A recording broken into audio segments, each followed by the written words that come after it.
শুভ সময়। চ্যানেল আইতে সকলকে আমন্ত্রণ জানাচ্ছি। আজ আমরা একটি অত্যন্ত গুরুত্বপূর্ণ বিষয় নিয়ে কথা বলবো, জলবায়ু পরিবর্তন মোকাবেলায় অভিযোজন, দেশজ জ্ঞান ও প্রযুক্তির সংমিশ্রণ।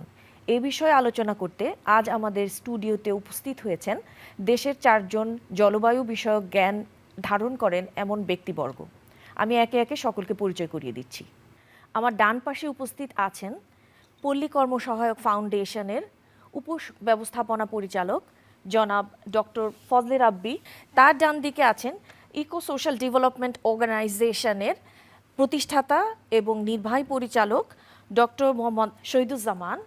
আমার বাম পাশে উপস্থিত আছেন বেগম রোকেয়া বিশ্ববিদ্যালয়ের প্রফেসর ডক্টর তুহিন ওয়াদুদ এবং হেলভেটা সুইস ইন্টার কোঅপারেশনের জলবায়ু বিষয়ক কর্মসূচির প্রধান মোহাম্মদ মাহমুদুল হাসান। শুরুতেই আমরা জানতে চাইব ডক্টর তুহিন ওয়াদুদের কাছে। আপনি দীর্ঘদিন ধরে নদী বিষয়ক বিভিন্ন আন্দোলনের সাথে জড়িত আছেন। আমরা জানতে চাই যে নদী বিধৌত যে জেলাগুলো বাংলাদেশে, বিশেষত কুড়িগ্রাম, সিরাজগঞ্জ, সেই সব জায়গাগুলো জলবায়ু পরিবর্তনের কেন বেশি ঝুঁকিতে রয়েছে? জলবায়ু পরিবর্তনের অভিঘাতের সঙ্গে একটা নির্দিষ্ট স্থান ওরকম করে যুক্ত থাকে না, একটা সামষ্টিক ব্যাপার। তারপরও আমরা যদি নদী বিধৌত যে জেলার কথা বলছেন এগুলোর দিকে তাকাই, তাহলে আমরা দেখব যে আমাদের জলবায়ু পরিবর্তনের সঙ্গে এই জেলাগুলোর একটা গভীরতর সম্পর্ক আছে। আমি যদি তিস্তা নদীর কথা বলি, কুড়িগ্রামের উপর দিয়ে প্রবাহিত হওয়া একটা নদী হচ্ছে তিস্তা। এই তিস্তা নদী তো একটা অনেক গভীর নদী ছিল, সারা বছর পানি থাকতো। এই নদীর পানি যখন একদম শুকিয়ে যায়, তখন তার দুই পার যে মাটির যে গঠনটা থাকে, সেই গঠনটা আর স্বাভাবিক থাকে না। যখন গঠনটা স্বাভাবিক থাকে না, পরে যখন হঠাৎ করে পানি আসে তখন প্রচুর ভাঙে। এটা গেল ভাঙনের দিক। আবার যখন পানির স্তরটা অনেক নিচে নেমে যায় এবং পার্শ্ববর্তী এলাকায় যখন গভীর নলকূপ দিয়ে পানি তোলা হয়, তখন কিন্তু এই পানির আশেপাশে অববাহিকার যে আছে সেই স্তরই নিচে নেমে যায়। দিনাজপুরে 2 বছর 3 বছর আগে গ্রীষ্মকালে একটা নিউজ হলো যে কুয়াশায় কিছুই দেখা যাচ্ছে না। এরকম ঘটনা কুড়িগ্রামের নাগেশ্বরীতে আমরা দেখেছি যে গ্রীষ্মকাল, রাতের বেলা প্রচুর কুয়াশা হচ্ছে। এই যে দিনের বেলা প্রচণ্ড তাপ, রাতের বেলা কুয়াশা, এই বৈশিষ্ট্য কিন্তু আমাদের এলাকার জনপদের সঙ্গে যায় না। আমি প্রচুর প্রবীণ লোকের সাথে কথা বলেছি, তারা আগে এটা কখনো দেখে নাই। যেটুকু ইতিহাস থেকে, যেটুকু লেখাপড়া আমরা করেছি, এই চিত্র এখানকার নয়। আমাদের এই এলাকায় ধরুন প্রচুর জীববৈচিত্র্যের উপর এর একটা নেতিবাচক প্রভাব পড়েছে। আমাদের এই এলাকায় যে বিলগুলো ছিল, সব বিলগুলোতে ওষুধ দিয়ে যে কৃত্রিমভাবে মাছ চাষ করা হয়, এর ভেতর দিয়ে প্রচুর মাছ কমে গেছে, পোকামাকড় কমে গেছে। এসব কমে যাওয়ার কারণে পাখি কমে গেছে। একটার সঙ্গে তো আরেকটা সম্পর্ক। নদীতে যে এখন মাছ, সেই মাছের স্বাদ কমে গেছে। কারণ হচ্ছে যে এই নদীতে আগে যেসব খাবার খেত সেই সব খাবার নেই। তাহলে আমরা যখন দেখছি যে পানির স্তর নিচে নেমে যাচ্ছে, মাটির গঠন বদলে যাচ্ছে, এর প্রভাব যখন গিয়ে কৃষিতে, জীববৈচিত্র্যের উপর পড়ছে, এটা কিন্তু সামষ্টিকভাবে জলবায়ুর উপর একটা নেতিবাচক প্রভাব ফেলছে। এই যে সামষ্টিকভাবে সারা বিশ্বে যে জলবায়ু পরিবর্তনের অভিঘাত, সেই অভিঘাতের সঙ্গে কিন্তু আমাদেরও একটা নেতিবাচক অংশগ্রহণ তৈরি হয়ে যাচ্ছে। আমি একটু জানতে চাই ডক্টর ফজলে রাব্বি, আপনি দীর্ঘদিন ধরে বাংলাদেশের বিভিন্ন রকম নীতিমালা প্রণয়নের সাথেও যুক্ত ছিলেন। তো আমাদের জানার জায়গাটা হচ্ছে যে পুরো বাংলাদেশই তো জলবায়ু পরিবর্তনজনিত বিষয়ে বিভিন্ন প্রতিঘাতের শিকার হচ্ছে। তো আমাদের এই নদী বিধৌত জেলাগুলো, বাংলাদেশের জলবায়ুর যে নীতিমালাগুলো আছে, এগুলোতে কি আলাদাভাবে কোনোভাবে এর প্রতিফলন দেখা যায়? যে আপনি বলেছেন যে জলবায়ু পরিবর্তন অভিযোজন পরিকল্পনা, সেটা আমরা বলে থাকি ন্যাশনাল অ্যাডাপ্টেশন প্ল্যান। সেখানে কিন্তু ওয়াটার সেক্টরকে খুবই গুরুত্ব দেওয়া হয়েছে এবং পাশাপাশি ফ্লাড প্লেন, তারপর ফ্লাড প্লেন এলাকা, চর এরিয়া, এটা আলাদাভাবে 11টা সেক্টরের মধ্যে 3টা সেক্টরই নদী কেন্দ্রিক। তো সেখানে বলা হয়েছে, আপনি যদি এটাতে ইন ডেপথে যান, আমরা দেখব যে 113টা ইন্টারভেনশন বলা হয়েছে টোটাল। তার মাঝে বলা হয়েছে ওখানে আমাদের $230 বিলিয়ন লাগবে আপ টু 2050। মানে এটা টাকার অঙ্কে তো বিলিয়ন বললাম, টাকার অঙ্কে তো অনেক বেশি, সেটা যদি আমি করি সেক্ষেত্রে ওয়াটার সেক্টর, সেটা কোস্টালও আছে, বাট ওয়াটার সেক্টরেই অর্ধেক অর্থায়ন। তার মানে আপনি এটা বোঝা যাচ্ছে যে নদীটা আমাদের জন্য এবং নদীর সাথে ওয়াটার সেক্টরটা আমাদের জন্য কত ইম্পর্টেন্ট। পার্টিকুলারলি আপনি যদি বন্যা কেন্দ্রিক অথবা আকস্মিক বন্যা কেন্দ্রিক যদি আপনি পরিকল্পনার কথা বলেন, সেক্ষেত্রে যে ডক্টর তুহিন ওয়াদ যেটা মাত্র বললেন যে আমাদের পানির সাথে এগ্রিকালচার, ফিশারিজ, লাইভস্টক, এবং উনি বললেন কিন্তু আমাদের স্বাস্থ্য, আমাদের বায়োডাইভার্সিটি বা জীববৈচিত্র্য, আসলে সব কিছুই তো পানি কেন্দ্রিক। পানির অপর নাম জীবন, পানির সাথে নদীর খুব অঙ্গাঙ্গিভাবে জড়িত। তো সেক্ষেত্রে আমি যেটা বললাম ন্যাশনাল অ্যাডাপ্টেশন প্ল্যানে অ্যাড্রেস করা হয়েছে। আরেকটা গভর্নমেন্টের পরিকল্পনা আছে, সেটাকে বলে আমরা বলি ন্যাশনালি ডিটারমাইন্ড কন্ট্রিবিউশন। এটা প্রধানত গ্রিন হাউস গ্যাস এমিশন কীভাবে কমা হবে সেটা বলেছে, বাট সাথে সাথে নদী কেন্দ্রিক অভিযোজনটাও কিন্তু এখানে আনা হয়েছে। আর আপনি এটা জেনে থাকবেন যে আমাদের 100 বছরের যে পরিকল্পনা বাংলাদেশ ডেল্টা প্ল্যান যেটা আমরা বলে থাকি, সেটাও কিন্তু টোটালটাই পানি এবং এর মধ্যে নদী কেন্দ্রিক, নদী অববাহিকা কেন্দ্রিক, এটাও মানে ব্যাপক পরিকল্পনা রয়েছে। তো 3টা পরিকল্পনা আমরা বলতে পারি, এবং সব কিছু মিলিয়ে যেটা একটা প্রোগ্রাম আছে বাংলাদেশ গভর্নমেন্টের, সেটাকে আমরা বলি Bangladesh climate change strategy and action plan. সেখানে ওয়াটার সেক্টরটাকে খুবই ইম্পর্টেন্ট দেওয়া হয়েছে, এবং এটার সাথে সম্পৃক্ত করে নদী কেন্দ্রিক এবং এর মধ্যে কোস্টাল এলাকাকে এবং আমাদের চর প্রবণ বা নদী ভাঙ্গন প্রবণ এলাকাকে বেশি গুরুত্ব দেওয়া হয়েছে। এখন একটু শুনতে চাই ডক্টর শহীদুজ্জামানের কাছ থেকে, কিভাবে জলবায়ু পরিবর্তন জনিত বিষয়গুলো মানুষের জীবন জীবিকাকে প্রভাবিত করছে ওই অঞ্চলের।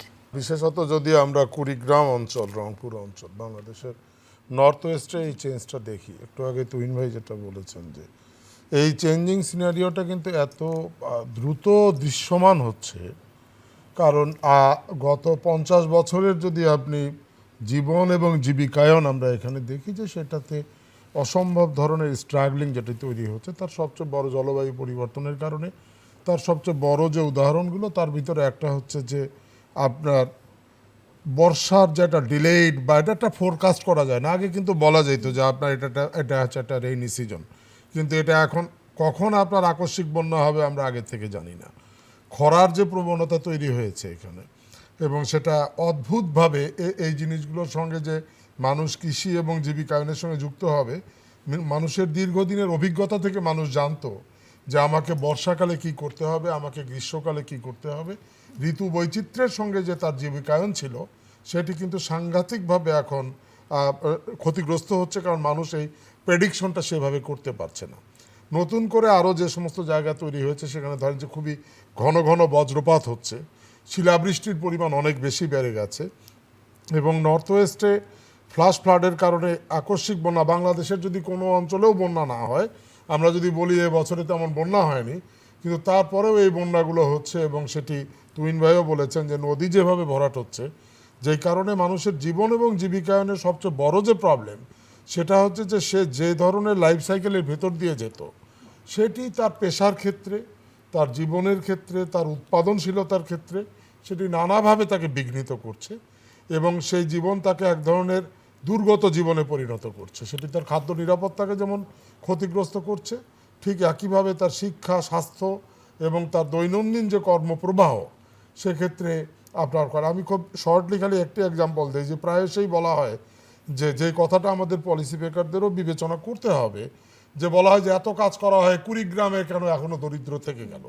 এটি বলার সময় আমরা এটিও চিন্তা করি না কেন যে এত কাজ করা হয় কুড়িগ্রামের জলবায়ু পরিবর্তনের জন্য, সেখানকার মানুষের যে নানাবিধ সংকটগুলো তৈরি হচ্ছে, সেটিকে আমরা specially localised based, regional based design করে, এই যে একটু আগে আমাদের ডক্টর ফজল রাব্বি মহোদয় যেটা বলেছেন যে প্ল্যানগুলো আছে, কিন্তু এটাকে মনে রাখতে হবে যে এটা যদি আমি এরিয়া বেসড প্ল্যান না করি, তাহলে কিন্তু এই ক্লাইমেট ভালনারেবিলিটির যে কজ অ্যান্ড ইফেক্ট, সেটাকে খুব সাকসেসফুলি ট্র্যাক করা, এটা কিন্তু একটু ডিফারেন্ট, এবং এটি আমরা মনে করি যে মানুষকে বাঁচানোর জন্য এটি খুব প্রয়োজন। আমরা মাহমুদুল হাসান সাহেবের কাছ থেকে জানতে চাচ্ছি যে আপনার যে কর্মসূচি খাদ্য, পানি এবং জলবায়ু পরিবর্তন, আপনি যদি একটু প্রতিফলন করতেন যে এই জলবায়ু পরিবর্তনের কারণে মানুষের স্বাস্থ্য, শিক্ষা এবং সামাজিক নিরাপত্তা কিভাবে প্রভাবিত হচ্ছে? আমরা ঠিক যখন এই মুহূর্তে চ্যানেল আর স্টুডিওতে কথা বলছি, ঠিক তখন দক্ষিণাঞ্চলের অনেক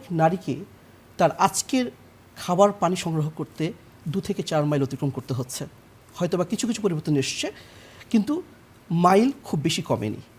একইভাবে যদি আমরা উত্তরবঙ্গের দিকে তাকাই, বরেন্দ্রভূমির দিকে তাকাই, যেখানে আজকে আমরা ভূগর্ভস্থ পানির সংকট নিয়ে কথা বলছি, সেখানেও কিন্তু নারীদেরকেই পানি সংগ্রহ করতে যেতে হচ্ছে।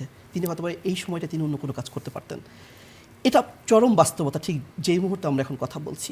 শুধু পানির সংকটকে নিয়ে যদি আমরা চিন্তা করি দক্ষিণবঙ্গ কিংবা উত্তরবঙ্গের ক্ষেত্রে, 2 জায়গাতেই বিপদাপন্ন অনেক বেশি। আমাদেরকে একটা জিনিস মাথায় রাখতে হবে, জলবায়ু পরিবর্তন প্রতিদিনের সমস্যা এখন, এবং বিজ্ঞান বলছে আমাদের জলবায়ু পরিবর্তন আগামী দিনগুলোতে আরও প্রকট হয়ে উঠবে যদি আমরা জলবায়ু পরিবর্তনের জন্য প্রধানতম যে কারণগুলো আছে সেটাকে যদি আমরা কোনো অংশেই কমাতে না পারি। পানি সংকটকে মোকাবেলা করার ক্ষেত্রে অনেকগুলোই আমরা কর্মসূচি নিচ্ছি, বিশেষ করে আমরা যারা সরকারের উন্নয়ন সহযোগী হয়ে কাজ করি। আমরা দক্ষিণাঞ্চল যদি কথা বলি, সেক্ষেত্রে আমাদের বৃষ্টির পানি সংরক্ষণ পদ্ধতি আছে, সেটা প্রতিটি বাড়িভিত্তিক যেমন বৃষ্টির পানি সংরক্ষণ আছে, একইভাবে কমিউনিটি যেন সেই পানিটা পায় সেই পানির ব্যবস্থাপনা করা হচ্ছে। নতুন নতুন অনেক প্রযুক্তি এখন আসছে। আমরা অবশ্যই আমাদের আলোচক বিন্দুদের কথার মধ্যে দিয়ে উঠে আসবে যে আমরা আগামী দিনগুলোতে এই জাতীয় প্রযুক্তি কী নিয়ে আমরা চলতে পারি সেটা। আমরা কৃষির পানির কথা বলি, কৃষির পানি খুব গুরুত্বপূর্ণ। বিশেষ করে বরেন্দ্রভূমিতে আমরা এখনও ভূগর্ভস্থ পানির উপরে ভিত্তি করে আমরা কিন্তু বোরো চাষটা করি। কিন্তু এটাও ঠিক যে আমরা বর্ষাকালে যে পানিটা থাকছে সেই পানিটা কতটা সংরক্ষণ করতে পারছি।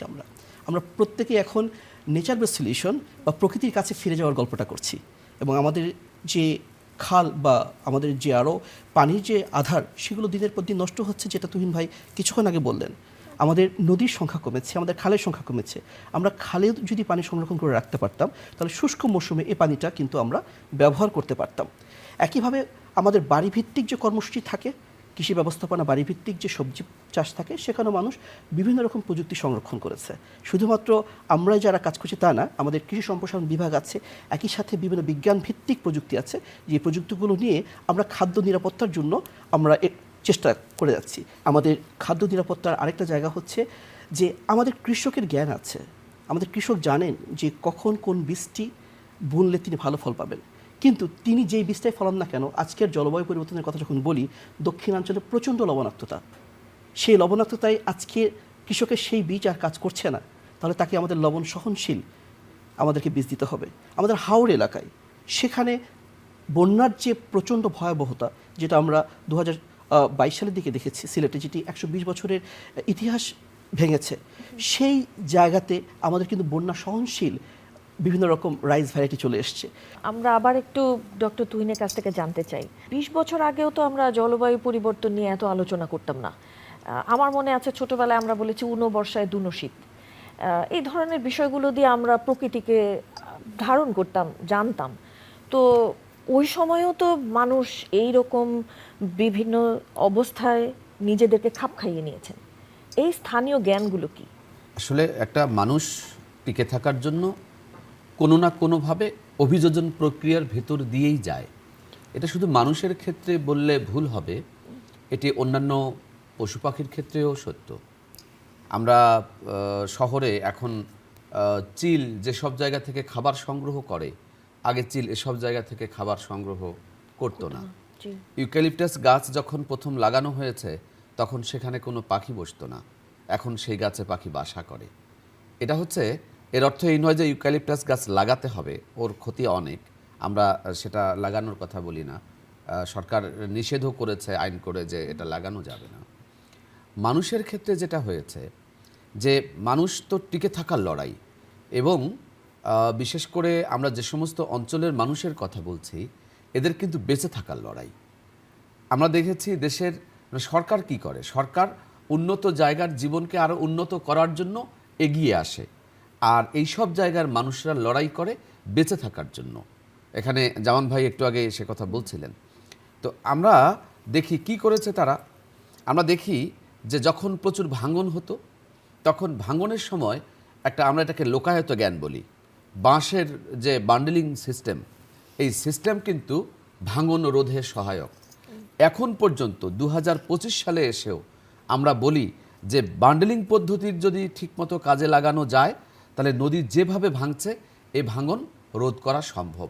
এবং এইভাবে রোধ করতে হলে প্রচুর বাঁশ লাগাতে হবে আমাদের, সে বাঁশ তো আমাদের মাটি আছে লাগানোর জন্য। এবং তো এখন যেভাবে লাগানো হয় এটা প্রকৃতি বান্ধব নয়, কিন্তু বান্ডেলিংটা হচ্ছে প্রকৃতি বান্ধব, নদী বান্ধব। আমরা এটা হচ্ছে লোকায়ত জ্ঞান। এই জ্ঞানটা কিন্তু এই কোনো প্রযুক্তি এসে আমাদেরকে শিখিয়ে দিয়ে যায়নি। মানুষ ঠেকে ঠেকে ঠেকে ঠেকে দীর্ঘদিন বংশ পরম্পরায় আমরা কিন্তু এগুলো এই জ্ঞানগুলো অর্জন করেছি। ধরুন যে গ্রামের মানুষ একটা জমি কিন্তু ফাঁকা দেখবে না, তারা ফেলে রাখে না। কোনো অবস্থাতেই তারা ফেলে রাখা দেখবে না। কেন দেখবে না? কারণ কৃষক যে সারা জীবন যিনি চাষ করেন তার জমি পড়ে থাকা তার জন্য মানে আনন্দেরও নয়, যদি ক্ষতিও হয় উৎপাদনে তবু ধান চাষ করবে। আমরা দেখেছি প্রযুক্তির সঙ্গে স্থানীয় জ্ঞান কিংবা লোকায়ত জ্ঞানের সংমিশ্রণে কি করে চরের মানুষ, নদী পাড়ের মানুষ কিংবা জলবায়ুর অভিঘাতে বিপর্যস্ত মানুষ তাদেরকে এগিয়ে নিতে পারে সেই আলোচনা হচ্ছে। কিন্তু আমরা দেখেছি এর আগে যে প্রযুক্তি এনে দেওয়া হয়েছে, লোকায়ত জ্ঞানটাকে বা স্থানীয় জ্ঞানটাকে উপেক্ষা করা হয়েছে। উপেক্ষা না করে যে সমন্বয়ের চেষ্টা, আমরা মনে করি যে শুধু এটা জলবায়ুর ক্ষেত্রে নয়, আমাদের সমস্ত ক্ষেত্রে, আমাদের শিক্ষা, সংস্কৃতি, সভ্যতা যেখান থেকে যা গ্রহণ করি না কেন, আমাদের দেশীয় ইতিহাস, ঐতিহ্য তথা লোকায়ত জ্ঞান তথা স্থানীয় জ্ঞানের সঙ্গে সমন্বয় করেই আসলে আমাদের পরবর্তী ধাপে এগিয়ে যাওয়ার চেষ্টা করাটাই আমরা মনে করি উত্তম। আবার জানতে চাচ্ছি ডক্টর ফজলে রাব্বি, উনি বললেন এই সংমিশ্রণটা খুবই প্রয়োজন, তো এটি আসলে কতটুকু ব্যবহার করা হচ্ছে? আর এই যে বড় বড় কর্মসূচিগুলো গ্রহণ করা হয় বা সরকারি পর্যায়েও যেগুলো হয়, স্থানীয় জ্ঞানকে কতটুকু ব্যবহার করা হচ্ছে, এর জায়গা কোথায়? আপনি সকল ক্ষেত্রেই দেখবেন যে আসলে যারা ওই এলাকায় বসবাস করেন তারা দীর্ঘদিনের অভিজ্ঞতায় তারা কিন্তু নিজেদের প্রযুক্তি রয়েছে, এটা ইন্ডিজিনিয়াস টেকনোলজি বলি, আচ্ছা তাদের মতো করে করে। তবে এখন যেটা হচ্ছে সংমিশ্রণ হচ্ছে। তা আপনার প্রশ্নটা হচ্ছে কি এটা কি আগের জ্ঞান বা ইন্ডিজিনিয়াস নলেজটাকে আমরা ব্যবহার করি? যেমন আমি ছোট এক্সাম্পল দিই, উনি খুব একটা সুন্দর এক্সাম্পল দিলেন। আমি গত মাসেই গেলাম কুড়িগ্রামে, যে ফ্লাড প্রন আমরা ওখানে প্রজেক্ট নিচ্ছি, আমি জাস্ট ফিজিবিলিটি স্টাডির জন্য গেলাম। জিজ্ঞেস করলাম যে তোমরা এখানে কি অবস্থা, কী করে? আমি তো ওইদিকে ছিলাম, ভেঙে গিয়েছে। তো দেখলাম ওখানে কিছু ওয়াটার ডেভেলপমেন্ট বোর্ডের কিছু ব্লক দেওয়া আছে, এই তো তোমাদের তো প্রোটেকশনে। একজন একদম পুরো রেগে গিয়েছে, তা আমাকে বলছে 50 কোটি টাকা খরচ করছে স্যার। এই যে উনি যেটা বললেন আমার হঠাৎ করে মনে হলো, স্যার আমি যদি 5 কোটি টাকা দিয়ে আমি বাঁশ দেওয়া করতাম, দেখেন স্যার এটা দিয়েও আমার বাড়ি রক্ষা হয় নাই। তার মানে কি আপনি এই যে শত বছরের যে জ্ঞান সেটা উপেক্ষা করার তো মানে আপনার কোনো সুযোগ নেই। তো মাহমুদুল হাসান যেটা বলল কিছুক্ষণ আগে, যে আমরা তো প্রকৃতির সাথে বাস করি, আমরা প্রকৃতি নিয়ে চলি, এবং সে বলল যে এই যে স্যালাইন টলারেন্ট ভ্যারাইটি বের করেছি, স্যালাইনটা এত বেড়েছে যে প্রকৃতির সাথে যে মানুষ মিলেমিশে যেটা শিখেছে সেটা গ্র্যাজুয়াল ছিল, কিন্তু এখন পরিবর্তনটা এত র্যাপিড যে বৈজ্ঞানিক জ্ঞান বা টেকনোলজি ছাড়া অ্যাডজাস্ট করতে পারছে না। কুড়িগ্রামের এক্সাম্পলই বলি, যে তোমাদের গতবার কি ধান হয়েছে স্যার? বন্যায় তো ডুবে গিয়েছে। তা একজন বললো আমার ধান ছিল কি, যে আমি তো একটা লোকাল ভ্যারাইটি, তোমার নাম কি? আমার যতটুকু মনে পড়ে বললো যে গাঞ্জা। আমি কই এটা কি জিনিস? এটা লোকাল ভ্যারাইটি, এইটা ডুবলেও মোটামুটি একটা ফলন পাওয়া যায়। আমার মোটামুটি 50 ভাগ আমি ফলন পেয়েছি। আর যারা হাই ইল্ডিং ভ্যারাইটি করেছিল তাদের মানে পুরোটাই মিস গিয়েছে। এটা বলার মানে উদ্দেশ্য হচ্ছে যে আসলে যে আমাদের মানে শত বছরের যে জ্ঞান, লব্ধ জ্ঞান, অভিজ্ঞতা, এটাকে ইগনোর করা যাবে না। তবে সরকারি পর্যায়ে সকল ক্ষেত্রে যে এই জ্ঞানটা এসছে, ডকুমেন্টেড হয়েছে, সেটা বলা যাবে না।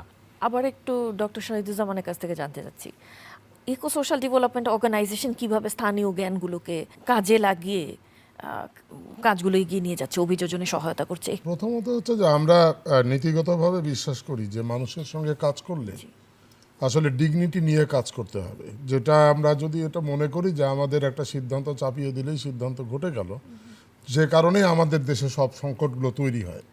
কারণ আমরা যদি কৃষকের মতো, মানুষের মতো, ক্ষতিগ্রস্ত মানুষের মতো করে না ভাবতে পারি, তাহলে এই অভিযোজনের কার্যক্রমগুলো আসলে খুব চ্যালেঞ্জিং হয়। তো ওনারশিপের মূল জায়গাটি হচ্ছে সেই ক্ষেত্রে, এবং ডেফিনেটলি এখন ইএসডিওর ক্ষেত্রে এই কাজগুলোতে অবশ্যই আমরা যে লোকজ জ্ঞান এবং কারিগরি যে প্রযুক্তি, সেই দুটোকে সংমিশ্রণ করার চেষ্টা করি মূলত মানুষের সাথে আলোচনা করেই এবং তাদের প্রয়োজনে নিরিখে দু একটি উদাহরণ যদি দেই, তাহলে আমরা কিন্তু বছর দশেক আগেও যে আপনি যদি দেখেন যে এখানে অনেক বজ্রপাত হতো না, এখন এটি অনেক বেড়েছে এবং খরা বেড়েছে, শৈত্যপ্রবাহ বেড়েছে। কৃষকরাও যখন চাষ করে তখন দেখা যায় যে হঠাৎ বজ্রপাতে যে সে চলে এসে কোথাও একটা শেল্টার নেবে, সেই জায়গাটিও নেই। আমরা কুড়িগ্রামে হেলভেটার সহ যে কৃষকদের সঙ্গে আলাপ আলোচনা করে আমরা কিন্তু এই মাঠের ভিতরে বজ্র নিরোধক কিছু শেল্টার তৈরি করার চেষ্টা করেছি, যেটি আগে আসলে এভাবে হয়নি বাংলাদেশে।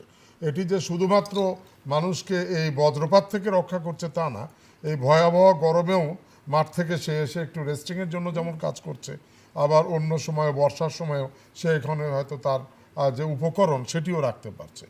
তো এই কাজগুলোর অভিনবত্ব আমরা দাবি করছি না এজন্য যে এটি কিন্তু আসলে দেশজভাবে মানুষই মনে করেছে যে আমাদের যে তৃণমূলের মানুষ তারা মনে করেছে এই ব্যবস্থাগুলো থাকলে ভালো হয়।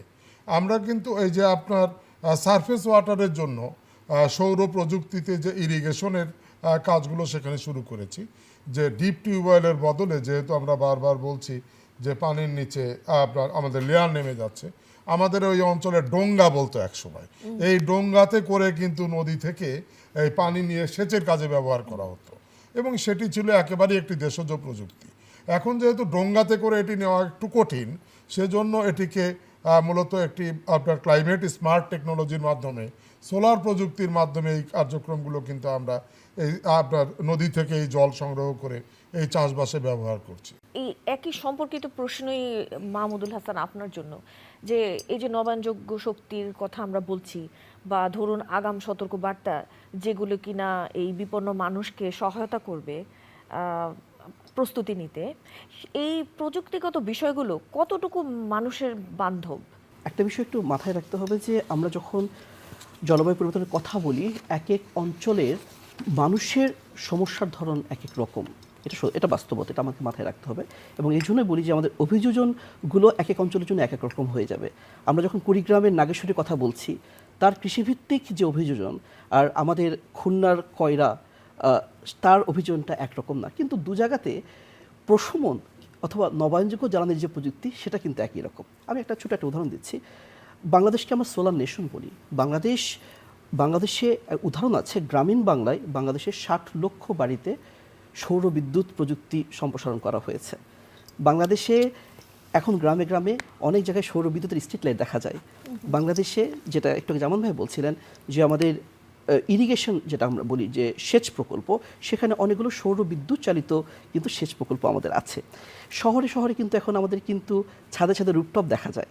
অর্থাৎ আমাদের যে জীবাশ্ম ভিত্তিক জ্বালানির যে জায়গা, সেখান থেকে জ্বালানি উৎপাদনের চাইতে আমরা নবায়নযোগ্য জ্বালানির দিকে ঝুঁকে যাচ্ছি।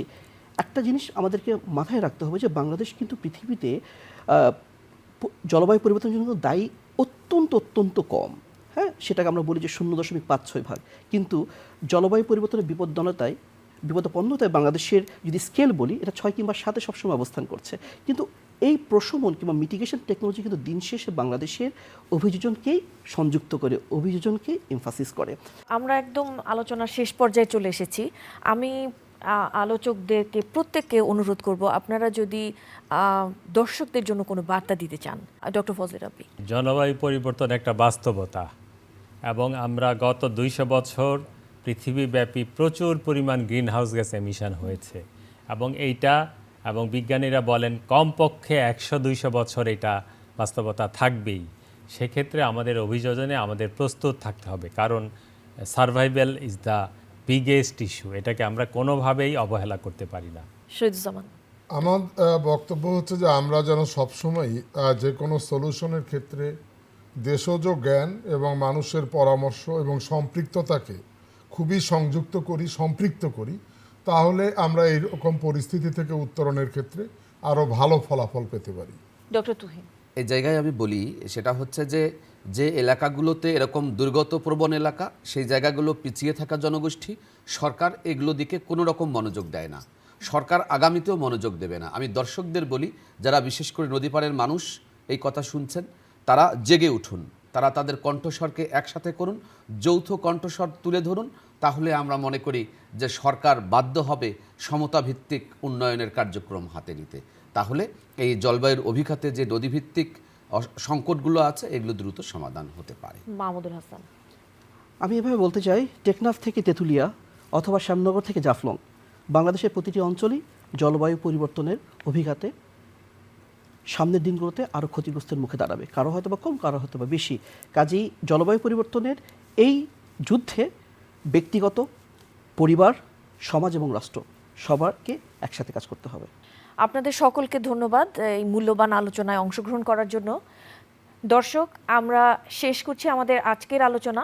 জলবায়ু পরিবর্তনজনিত যে প্রভাব আমাদের সকলকে সমানভাবে প্রভাবিত করে, তাই সকলের সমন্বিত উদ্যোগের মাধ্যমে স্থানীয় জ্ঞানকে কাজে লাগিয়ে, প্রযুক্তিকে কাজে লাগিয়ে জলবায়ু পরিবর্তনের এই চ্যালেঞ্জকে আমরা মোকাবেলা করতে পারবো।